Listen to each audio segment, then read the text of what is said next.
நிம்மி நில்லு. எதுக்கு கூப்பிட கூப்பிட கேட்காத மாதிரி போறா? நிர்மலா மேடம் நிக்க போறீங்களா இல்லையா? உனக்கு என்ன வேணும்? எதுக்கு இப்படி பின்னாடி கத்திக்கிட்டே வர? இன்னைக்கு பூரா ஆபீஸ்ல நீ என் கூட பேசவே இல்லை. இப்ப நான் கூப்பிட்டுக்கிட்டே பின்னாடியே வாரேன், நீ பாட்டுக்கு கேட்காத மாதிரி போற. என்ன விஷயம்? ஏன் பேச மாட்டேக்க? இனிமே நான் உன்கிட்ட பேசவே மாட்டேன். பேசாம உன் வேலையை பார்த்துட்டு போ. அதான் ஏன்னு கேக்கேன். ஆபீஸ்ல எல்லார்கிட்ட என்னை பத்தி என்ன சொல்லி வச்ச? நான் என்ன சொன்னேன்? நான் ஒண்ணுமே சொல்லலையே. நீ ஒண்ணுமே சொல்லலையா? போய் சொல்லாத. நான் ஒண்ணுமே சொல்லலையே நிம்மி. போய் சொல்லாத. உனக்கு எனக்கு கல்யாணம்னு எல்லார்ட்டையும் சொல்லி வச்சிருக்கேன். எல்லாரும் வந்து என்கிட்ட வந்து கேட்டுட்டே இருக்காங்க. அது நான் சும்மா விளையாட்டுக்கு சொன்னேன். விளையாட்டுக்கு சொல்ற விஷயமா இது? இதுல என்ன இருக்கு? நான் சும்மா தான் சொன்னேன். அது எப்படி என்னைய பத்தி நீ சும்மா சொல்லுவ? எல்லாரும் வந்து உங்களுக்கு கல்யாணமா கல்யாணமான்னு என்கிட்ட கேட்காங்க. எனக்கு எவ்வளவு அசிங்கமா இருக்கு தெரியுமா? சரி கேட்டா என்ன இப்போ? கேட்ட என்ன இப்பவா? இனிமேல் நீ என்கிட்ட பேசாத. இந்த மாதிரி எண்ணத்துல தான் நீ என்கிட்ட பழகிட்டு இருக்கேன்னா உன்கிட்ட நான் பேச தயாராவே இல்ல. உன்னை பார்த்த பின்பு நான் நானாக இல்லையே, என் நினைவு தெரிந்து நான் இது போல இல்லையே. சரியான கிறுக்கா இருப்பான் போல. காத்து காத்து கண்கள் பூத்திருந்தேன், நீ வருவாயென.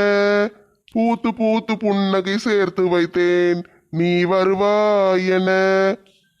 அதுக்கு வேற ஆளை பாரு. வேற ஆளை பாக்குறதுக்கு எதுக்கு உன் பின்னாடி சுத்திக்கிட்டாலேன்னு? போன போதுன்னு பேசுனா என் பின்னாடியே பல்ல பல்ல காட்டிக்கிட்டு வாரான். இவங்கிட்ட இனிமே பேசவே கூடாது. நீ பேசாம போயிட்டா சும்மா விட்டுருவேனாக்கும். ஒரு பார்வை பார், ஒரே பார்வை பார், நெஞ்சு பூ பூத்தாலும் பூக்கட்டும், கடும் புயல் அடித்தாலும் அடிக்கட்டும். ஒரு புன்னகை செய், ஒரே புன்னகை செய், உயிர் வாழ்வதாயினும் வாழட்டும், இல்லை சாவதாயினும் சாகட்டும். வாழ வேண்டாம், போய் செத்துரு. ஏங்க நான் தான் பேசுதேன். ஆபரேஷன்லாம் முடிஞ்சிட்டு தாத்தா நல்லா இருக்காரு. இன்னும் கண்ணு முழிக்கலங்க. காலையில லேசா கண்ணு திறந்து பார்த்தாரு, கண்ணு முழிச்சிட்டாருன்னு நினைச்சேன். இல்ல இன்னும் கண்ணு முழிக்கல, மயக்கத்துல தான் இருக்காரு. சரி சரி, இப்ப முழிச்சிருவாருன்னு டாக்டர் சொல்லியிருக்காரு. சரிங்க, நான் வீட்டுல போய் சாப்பாடெல்லாம் செஞ்சு கொண்டுட்டு வந்தேன் மத்தியானம். ஆமா சாப்பிட்டோம். சரிங்க, நான் வைக்க என்ன? நாங்க நாளைக்கு தான் வருவோம்னு நினைக்கேன். தாத்தா இன்னும் கண்ணு முழிக்கல, அப்படியே போட்டு வர முடியாது. சரி நாங்க கண்ணு முழிச்சோன்னு வாரோம். சரிங்க, சரி வச்சிருந்தேன். பிள்ளைகளை பாத்துக்கோங்க. நீங்கலாம் வீட்டுக்கு போயிட்டு வேணா காலையில வாங்கலன்டி. இங்க கிடந்து கஷ்டப்பட்டுக்கிட்டு இருக்கீங்க. பிள்ளைலாம் பாவம் அங்க தனியா கிடக்கும்ல. தாத்தா இன்னும் கண்ணு முழிக்கல பாட்டி. அப்படியே போட்டுட்டு எப்படி போக முடியும்? தாத்தா நல்லா இருக்காருன்னு தெரியட்டும், அதுக்கு பிறகு போகும். பிள்ளைகள் வீட்டுல கிடப்பாளுங்க. அதானே இவ்வளவு நேரம் இருந்தாச்சு. தாத்தா கண்ணு முழிக்காம அப்படியே போட்டு போக முடியுமா? பிறகு நாளை பின்ன ரோட்ல எங்களை எங்கேயாவது பார்த்தா சொல்ல மாட்டீங்களா? இவளுகெல்லாம் ஆஸ்பத்திரிக்கு வந்தாளுக, என்ன செஞ்சு கிழிச்சாளுக, பேசாம சோத்தை தின்னுட்டு கிளம்பி போயிட்டாளுக, அப்படிலாம் பேச மாட்டீங்களா? நாங்க தாத்தா கண்ணை முழிச்சு எங்க கூட ஒரு 4 வார்த்தை பேசின பிறகு எங்களுக்கு நிம்மதியா இருக்கும். அதுக்கு பிறகு நாங்க வீட்டுக்கு போவோம். லட்சுமி அக்கா, பொக்கவாய் தாத்தாவை பார்க்க தலைவர் வந்துட்டு போனாரு. தலைவர் வந்தாரா? எப்போ வந்தாரு? நீங்க வீட்டுக்கு சோறு பொங்க போனீங்கல்ல, அப்பந்தான் வந்துட்டு போனாரு. வந்தவர் இருக்க சொல்லலாம்ல, உடனே போயிட்டாராக்கும். அவர் வந்தாரு, இங்கே ஒரே பொம்பளைங்க கூட்டமாக கிடந்துச்சுல்ல, எங்கே போட்டு உட்கார, அதனால தாத்தா கண்ணு முழிக்கட்டும் வந்து பார்க்கேன்னு சொல்லிட்டு போயிட்டாரு. அந்தான்னு சாயந்தரம் ஆயிட்டு இன்னைக்கு ஒரு ராத்திரி பொழுத மட்டும் கழிச்சிட்டோம்னா காலையில வீட்டை பார்த்து ஓடிடலாம். இந்த தாத்தாக்கு என்னாச்சு? ஏன் இவ்வளவு நேரம் கண்ணு முழிக்காம இருக்காரு? மயக்க மருந்து ரொம்ப கொடுத்துருப்பாங்கன்னு நினைக்கேன். அதான் இன்னும் மயக்கம் தெளிய மாட்டேக்கி. மயக்கம் தெளியணும்னு ஏதாவது பேச்சு கொடுத்துக்கிட்டே இருக்கணும்னு சொன்னார்ல டாக்டரு. பேசுங்க டி, ஏதாவது பாட்டு பாடுங்க. அவன் தான் நல்ல பாட்டு பாடிக்கிட்டே அலைவானே. பாட்டுன்னா அவனுக்கு ரொம்ப பிடிக்கும். ஏதாவது ஒரு பாட்டை பாடுங்க, முழிச்சிருவான். நல்ல ஐடியா. ஆளாளுக்கு ஒரு பாட்டை பாடுங்க. பாடுனா தாத்தா கண்ணு முழிச்சிருவாரு. நம்மளுக்கு நேரம் போன மாதிரி இருக்கும். தாத்தா பாட்டு பாடிக்கிட்டே அலைவாரு பாவம். இந்த பாட்டு என்னடானா பஞ்சாயத்துல கொண்டு விட்டுருவாங்க, என்ன அதுன்னு தெரியாம. ஏட்டி இனிச்சவளே, அது தெரியாம செஞ்சிட்டமட்டி. அவர் மோனிகான்னு பாடிக்கிட்டே அலைஞ்சாரா. நான் கூட எவ்வளவு மோனிகான்னு ஒரு பிள்ளை நினைச்சிட்டு பஞ்சாயத்துல இழுத்து கொண்டு விட்டுட்டேன். நீங்க பஞ்சாயத்துக்கு கூப்பிட்டதே தாத்தாக்கு தெரியாது. எதுக்கோ பஞ்சாயத்து கூட்டியிருக்காங்க போல நினைச்சிட்டு அவர் வந்து அங்க பேக்கு முழிச்சுக்கிட்டு நிக்காரு. யாராட்டு பாட்டு பாட ஆரம்பிங்கட்டி. நெட்டச்சி, நீதான் நல்லா பாடுவியே, தாத்தாக்கு பிடிச்ச மாதிரி ஒரு நல்ல பாட்டா பாடு. வந்தேண்டா பால்காரே, பசு மாட்டை பத்தி பாட போறேன். புல்லு கொடுத்தா பால் கொடுக்கும் ஒன்னால முடியாது தம்பி. அட பாதி புள்ள பிறக்குதப்பா பசும்பால தாய்ப்பால நம்பி. இவன் தாத்தா வீட்டில் மாடு வாங்கி பால் கறந்து வித்துக்கிட்டு இருக்காங்க, சரிதான். அதுக்குன்னு பாட்டு கூட மாடை பற்றி தான் பாடணுமா? தாத்தா இந்த பாட்டை தான் பாடிக்கிட்டு அலைவார். பொழுதன்னைக்கு சைக்கிளில் போகும்போது இந்த பாட்டை பாடிக்கிட்டே போவார். நான் பார்த்துருக்கேன். ஒன்று இதை பாடுவார், இல்லைன்னா மங்கம்மா மங்கம்மா நில்லு நில்லு நில்லுன்னு ஆரம்பிச்சிருவார். எத்தே நீங்கள் ஒரு பாட்டு பாடுங்கத்தே. உங்கள் குரலை கேட்டால் அவர் முழிக்க வாய்ப்பு இருக்கு. வேண்டாம் முட்டி, எனக்கு குரல் சரியில்லை, லேசா தொண்டை கட்டி இருக்கு. நீங்களே பாடுங்க. ராதா, நீ தான் நல்லா பாடுவியே. பாட்டு போட்டியில் செகண்ட் ப்ரைஸ் எல்லாம் வாங்கினல்ல, ஒரு பாட்டை எடுத்து விடு. கொஞ்சம் மைனாக்களே கொஞ்சம் மைனாக்களே என் குரல் கேட்டு ஒன்று கூடுங்கள். அட இன்றே வர வேண்டும் என் தீபாவளி பண்டிகை. இன்றே வர வேண்டும் என் தீபாவளி பண்டிகை. நாளை வெறும் கனவு, அதை நான் ஏன் நம்பணும்? நான் நட்டதும் ரோஜா இன்றே பூக்கணும். ராதாக்கா என்ன அழகா பாடுதிக்க தெரியுமா? பாட்டு போட்டியில் உங்களுக்கு தான் பரிசு கொடுத்துருக்கணும். தலைவர் தெரியாமல் மாற்றி எனக்கு கொடுத்துட்டாரு. அதான் தலைவர் அன்னைக்கே சொல்லிட்டார்ல, நெட்டச்சி வந்து ஆடி பாடி எல்லாரையும் சந்தோஷப்படுத்தி பாட்டு பாடினதுனால அவளுக்கு முதல் பரிசு கொடுத்தேன்னு. இல்லைன்னா ராதாக்கு தான் கிடைச்சிருக்கும். நான் கூட ஒரு பரிசு வாங்கினேன் தெரியுமா? பரிசு வாங்கி என்ன பிரயோஜனம் அத்தை பாட்டி? உங்க ஃப்ரெண்ட் இப்படி கிடக்காரு, அவரை காப்பாத்துறதுக்கு ஒரு பாட்டு பாட மாட்டேங்கீங்களே. பாடுதேன் முட்டி, பாடுதேன். என்ன பாட்டு பாடுன்னு யோசிச்சுக்கிட்டு இருக்கேன். என்னத்தையாவது ஒன்று பாடுங்க. நல்ல மனம் உன் போல் கிடையாது, நன்றி சொல்ல வார்த்தை எனக்கேது, ஒரு தாய் நீ உன் செய் நான், இந்த உறவுக்கு பிரிவேது. தாய்மடியில் செய்தான் வரலாமா, தள்ளி நின்று துன்பம் தரலாமா, உன்னை கொஞ்ச மனம் கெஞ்ச என்னை தனியே விடலாமா. குழந்தையும் கிழவி என்ற ஆயாச்சே, கொஞ்சிடும் பருவம் போயாச்சே, மனம் போல மகள் வாழ நீ வாழ்த்தும் தாயாச்சே.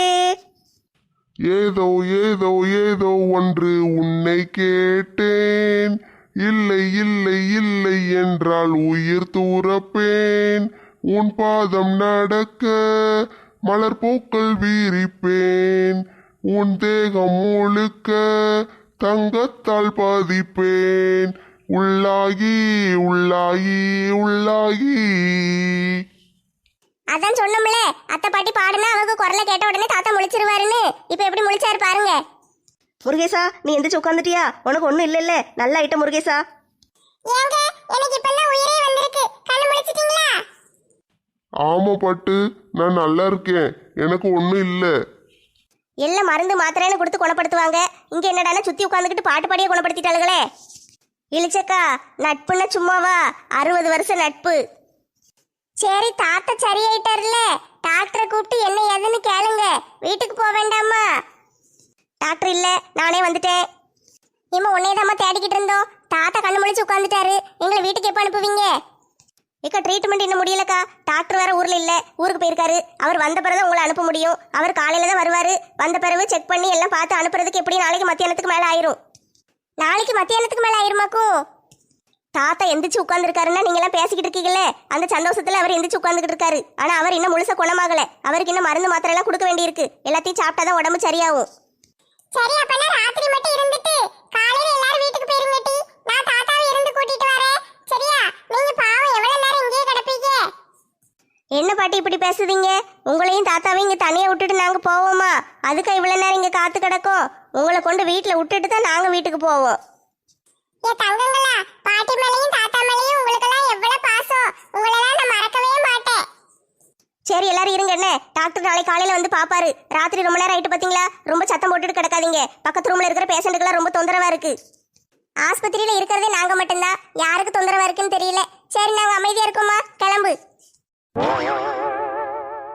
அந்த பிள்ளை சொல்லிட்டு போறத பார்த்தா ராத்திரி ஆயிட்டா. அதுக்குள்ளேயா? ஆமா, மணி 7 ஆயிட்டுல்ல.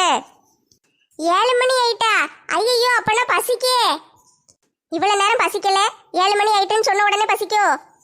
ஆமா, மத்தியானம் நீங்க கொண்டு வந்து சோறை சாப்பிட்டோம். சாயந்தரம் காப்பி கூட குடிக்கல. பேசிக்கிட்டே பாட்டு பாடிக்கிட்டே உட்காந்துட்டோமா, அது நேரம் போயிட்டு இப்ப வயிற்ற போட்டு பசிக்கி. என்ன செய்ய? மத்தியானத்துக்கு லட்சுமி அக்கா எல்லாருக்கும் சாப்பாடு கொண்டு வந்தாங்க. நல்ல திருப்தியா சாப்பிட்டாச்சு.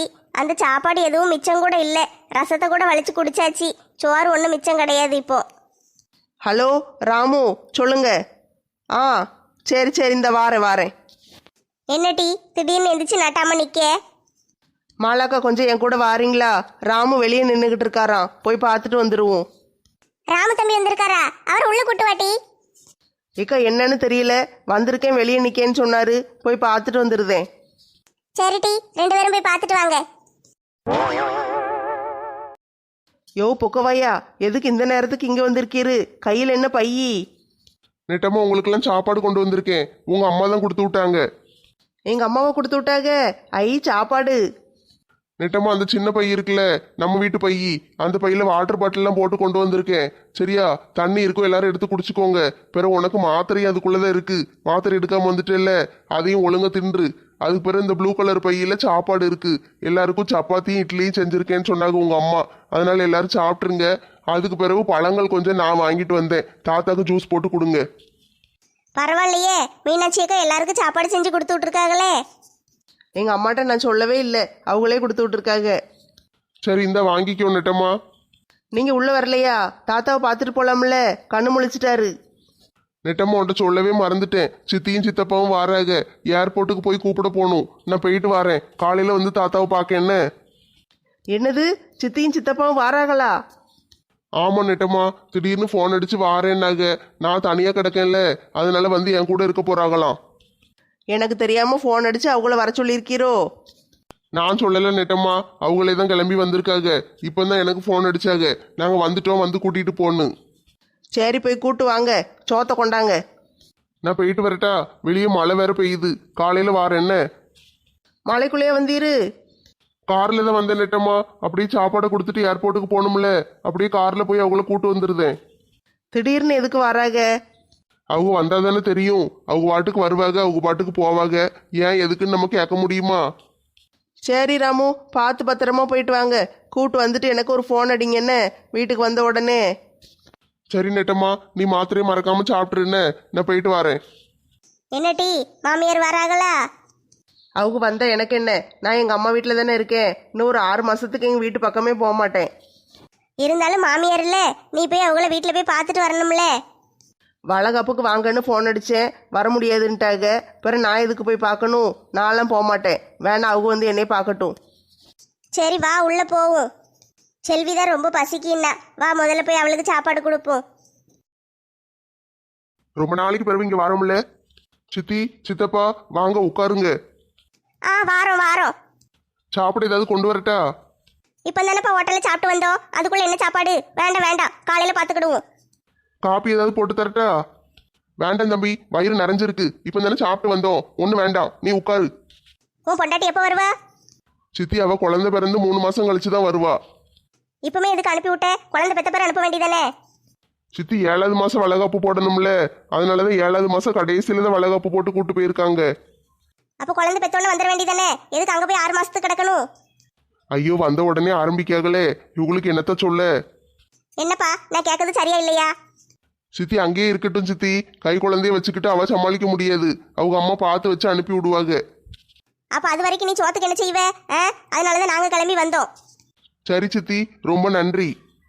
வீட்டில் காய்கறிலாம் கிடக்கா? காய்கறிலாம் ஒன்றும் வாங்கி போடலை சித்தி. காலையில் நெட்டம்மா வீட்டில் போய் சாப்பிட்டு போயிடுவேன். மத்தியானம் ஆஃபீஸில் சாப்பிட்டுக்கிடுவேன். ராத்திரியும் அப்படியே அங்கே போய் அவளை பார்த்துட்டு சாப்பிட்டுட்டு வந்துடுவேனா. அதனால நான் வீட்டில் ஒன்றும் செஞ்சு வைக்கிறது கிடையாது, வாங்கி போடவும் இல்லை. வீடான வீட்டில் ஒரு சமையல் பண்ண கூட ஆள் இல்லாமல் கிடக்கு. அதான் நீங்கள் வந்துட்டீங்கல்ல சித்தி, இனிமே வீட்டில் எப்போவுமே ஆள் இருந்துக்கிட்டே இருக்கும். உன்னையே போட்டுட்டு போயிட்டாலேன்ட்டு தான் நான் வந்திருக்கேன். சரியா? சித்தி அவள் போட்டுட்டு போகல, எப்படினாலும் டெலிவரினா போய் தானே ஆகணும். அப்படியெல்லாம் போய் தான் ஆகணும்னு அவசியம் இல்லைப்பா.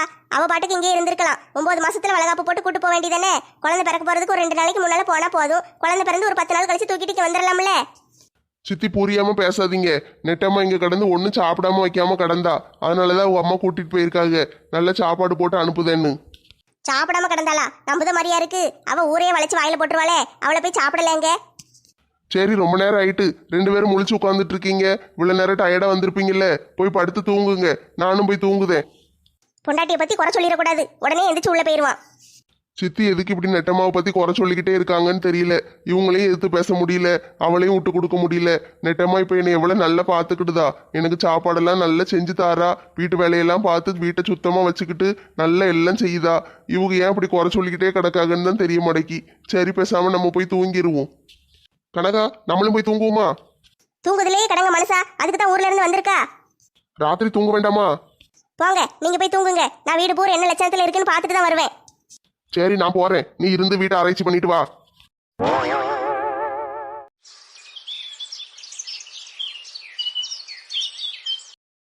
ஏங்க, சாப்பாடெல்லாம் சாதாரணமா சாப்பிட சொல்லிருக்காரு டாக்டர். சரியா? ரொம்ப கடினமா இருக்கறதெல்லாம் சாப்பிட கூடாதா. இடியாப்பம், இட்லி, ஆப்போ அந்த மாதிரி தான் சாப்பிட சொல்லிருக்காரு. மத்தியானம் சாப்பாடு கூட ரசம் சோறு, மோர் சோறு, பருப்பு அந்த மாதிரி தான் வச்சு கொடுக்க சொல்லிருக்காரு. கறி மீன்லாம் சாப்பிட கூடாதுன்னு சொல்லிட்டாரு. அப்படியா? மீன் கூட திங்க கூடாதா? மீன் சாப்பிடலாம், ஆனா ஒரு வாரம் கழிச்சு தான் சாப்பிடணும். இந்த மருந்து மாத்திரை எல்லாம் சாப்பிடுவீங்க பாத்தீங்களா, இந்த நேரத்துல அசைவம் எதுவும் சாப்பிட கூடாது. சரி பட்டு, நீ சொன்ன மாதிரியே கேக்கேன். இப்ப மட்டும் நான் சொன்ன மாதிரி கேட்கிறீ, அன்னைக்கு ஹோட்டல்ல வச்சு நான் சொன்ன மாதிரி கேட்டிருக்கலாம்ல. ஏதோ ஒரு ஆசையில வாங்கி தின்னுட்டேன், அதை பத்தி பேசாது. நீங்க ஒரு தட்டு மட்டன் தின்னதுக்கு நான் 3 லட்சம் செலவு பண்ணிருக்கேன். மன்னிச்சிரு பட்டு, இனிமே மட்டனே திங்க மாட்டேன். உங்களுக்கு அது தின்ன சரிப்பட்டு வர மாட்டேங்கல, அதனால தான் சொன்னேன். நான் சொன்னதை கொஞ்சம் கேளுங்க. சரி நீ சொல்லுத மாதிரியே கேக்கேன். படுத்து தூங்குங்க. சரியா? காலையில மத்தத பேசிக்கிடுவோம். நீ தூங்கலையா? நேத்துல இருந்து மாடுகளை பூரா பார்க்கல, பார்த்துட்டு நான் சாப்பாடெல்லாம் செய்யுவேன். சரியா? செஞ்சுட்டு உங்களை எழுப்புவேன். அது வரைக்கும் பேசாம தூங்குங்க. ஆட்டும் பட்டு, சாப்பாடு செஞ்சுட்டு என்னை எழுப்பு, கொஞ்ச நேரம் படுக்கேன், அசதியா இருக்கு. சரி படுத்துக்கோங்க. லைட் எல்லாம் ஆஃப் பண்ணிட்டு ஜன்னல்ல எல்லாம் ஸ்கிரீன் எல்லாம் போட்டு விட்டுட்டேன். நல்லா இருட்டா இருக்கு பாருங்க. அப்படியே தூங்குங்க. ஆட்டும் ஆட்டும். வெளிய எங்கேயும் எந்திரிச்சு போக கூடாது. சரியா?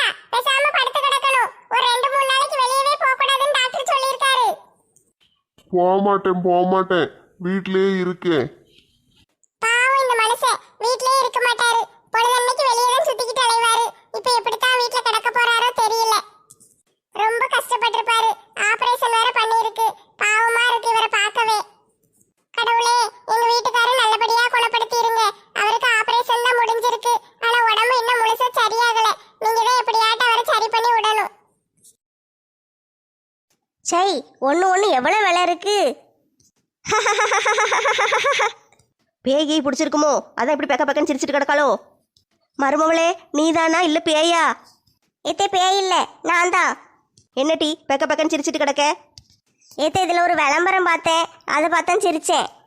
விளம்பரமா? என்ன விளம்பரம்? ஏத்தே ஒரு கார் விளம்பரம் தே. அது என்ன டீ விளம்பரம்?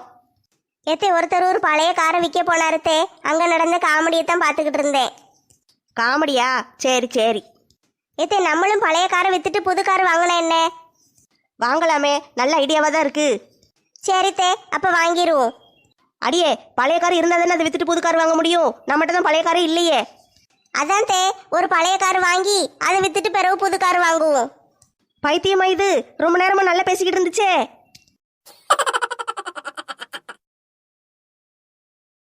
நேத்து ராத்திரி பூரா மழை பெஞ்சிருக்கு, ஆனா நம்ம வீட்டு கிணத்துல ஒத்த சொட்டு தண்ணி கிடையாது. இந்த பொது கிணத்துல நல்லா நிறைய தண்ணி கிடக்கு. துணியை பூரா இங்கேயே துவைச்சிட்டு போயிட வேண்டியதான். தண்ணி முறை இன்னைக்கு கிடையாது. இருந்தா நல்ல தண்ணியிலே துணியை துவைச்சிருப்பேன். தண்ணி வரல, சரி கிணத்து தண்ணியில துவைப்போம். லட்சுமி அக்கா, என்ன கிணத்தடியில நிக்கீங்க? நேத்து பூரா ஆஸ்பத்திரியில கிடந்துட்டோம்லாட்டி, துணி துவைக்காம கிடக்கு. அதான் சரி துவைப்போமேன்னு பார்த்தேன். வீட்டு கிணத்துல தண்ணியே இல்ல, சரி இங்க போட்டு துவைச்சிடலான்னு வந்தேன். அப்படியா? அப்ப தண்ணி பிடிக்க வரலையா? துணி துவைக்காம போறீங்க? ஏட்டி, இன்னைக்கு தான் தண்ணி முறையே கிடையாது. நாளை கழிச்சு தானே தண்ணி வரும். ஏக்கா, தண்ணி வருது போலக்கா. எல்லாரும் பிடிச்சிட்டு போறாங்க. இப்ப இந்த மீன் குட்டி அந்த பக்கமா குடத்தை தூக்கிட்டு போனாங்க. அப்படியாட்டி, தண்ணி வருதாக்கும்? ஆமாக்கா, மீன் குட்டிகிட்ட கேட்டேன். தண்ணி வருதா, எல்லாரும் பிடிச்சிக்கிட்டு இருக்காங்களா? ஏமா, தண்ணி வருதுன்னு ஒரு வார்த்தை முதலே சொல்லிருக்கலாம்ல. துணி தூக்கிட்டு வந்திருக்க மாட்டேனே, குடத்தை தூக்கிட்டு வந்திருப்பேன். சரி, இப்ப என்ன குறைஞ்சிட்டு வாங்க, குடத்தை எடுத்துட்டு போவோம். நேரம் ஆகுது பாருங்க. இந்த வாரண்டி, இந்த ஆரஞ்சு மண்டையனுக்கு கொஞ்சம் கூட பொறுப்பே கிடையாது. அவன் இஷ்டத்துக்கு தண்ணி திறந்து விடுதான், பைப்பை மூடுதான், என்னதான் செய்யுதா? ஒழுங்கா சொல்லலாம்ல. முதலே சொல்லியிருந்த குடத்தை எடுத்துட்டு நான் பைப்புக்கு போயிருப்போம்ல. சரி, பேசிக்கிட்டே நிக்காதீங்க. பைப்புல வரிசை எப்படி கிடக்குன்னு தெரியல. சீக்கிரம் போவோம். நீ போய் வரிசையை போடு, நான் வீட்டுல போய் குடத்தை எடுத்துட்டு வரேன். சரிக்கா, நான் கொண்டு வரிசையில போடுதேன், சீக்கிரம் வாங்க. என்ன 2 பேரும் தண்ணி பிடிச்சு முடிச்சிட்டீங்களாக்கும்? கதை பேசிக்கிட்டு இருக்கீங்க. தண்ணி பிடிச்சு முடிக்கல, இப்பதான் தண்ணி பிடிக்க போறோம். தண்ணி பிடிக்க இப்பதான் போறியா? தண்ணி எல்லாம் விட்டு முடிச்சு பைப்பை மூடிட்டாங்களே. என்னட்டி சொல்லுதே, பைப்பை மூடிட்டாங்களா? ஆமா, காலையில 5 மணிக்கெல்லாம் தண்ணி விட்டுட்டாங்களே. நானே 10-15 குடம் பிடிச்சிட்டேனே. அட கடவுளே, வீட்டுல வேற குடிக்க வலச தண்ணி இல்லையே. இப்ப என்ன செய்ய? அவன் தண்ணி அடுத்த முறை எப்ப விடுவான்னு தெரியலையே. இன்னும் 4 நாள் கழிச்சுதான் தண்ணி விடுவானா, சொல்லிட்டு தான் போனா. முதலே சொல்லிருக்கலாம்ல டி, வீட்டுல தண்ணியே இல்ல, நீ எல்லாம் 10-15 குடம் பிடிச்சிருக்கல, எங்களுக்கு ஒரு வார்த்தை சொல்லிருக்கலாம்ல. தண்ணி 4 நாளைக்கு வராதுல்ல, அதனால முதலே எல்லாரும் பிடிச்சிருப்பீங்கன்னு நினைச்சேன். நான் தான் கடைசியா பிடிக்கணும்ல நினைச்சுக்கிட்டு இருக்கேன். நல்லா நினைச்சு காய போட்டப்போ உங்க வீட்டுல ஒத்த சொட்டு தண்ணி கிடையாது. துணி துவைக்கிறது காட்டி கிணத்துல துவைச்சிடலாம், இப்ப குடிக்கிறதுக்கு என்ன செய்ய? சரி, நான் போயிட்டு வரேன். என்ன இப்ப என்னக்கா செய்ய? ஒன்னும் செய்ய முடியாது.